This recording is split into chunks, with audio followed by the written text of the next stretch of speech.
દેશમાં ચર્ચા શરૂ થઈ છે કે બાળકો માટે મોબાઈલના વપરાશ પર કાનૂની પ્રતિબંધ લગાવવામાં આવે, કડક કાયદો તેને લઈને બનાવવામાં આવે. ત્યારે આજના વિડીયોમાં હું તમને કહું છું કે વિશ્વના કયા કયા દેશો આ દિશામાં આગળ કામ કરી ચૂક્યા છે. ઓસ્ટ્રેલિયા આ મામલે સૌથી કડક વલણ અપનાવનારો દેશ છે.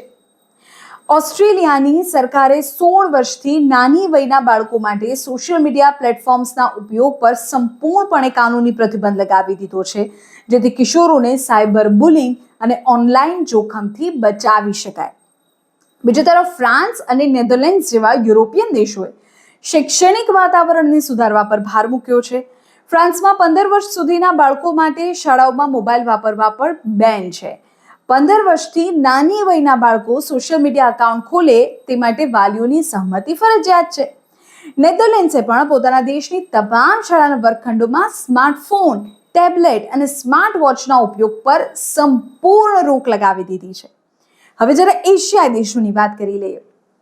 ચીને ડિજિટલ વ્યસનને રોકવા માટે માઇનર મોડ નામનો એક વિશેષ કાયદો અમલમાં મૂક્યો છે.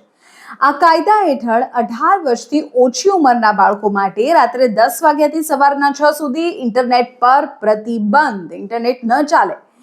8 વર્ષથી નાના બાળકો માટે આખા દિવસમાં માત્ર 40 મિનિટનો સ્ક્રીન ટાઈમ કાયદાકીય રીતે માન્ય રાખવામાં આવ્યો છે.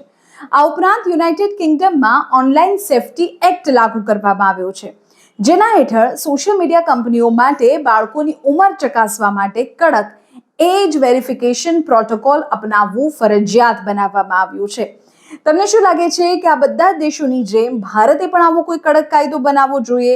જો હા, તો તેનું સ્વરૂપ કેવું હોવું જોઈએ? કેવા નિયમો અને પ્રતિબંધો અમલમાં મૂકવા જોઈએ? કમેન્ટ કરો.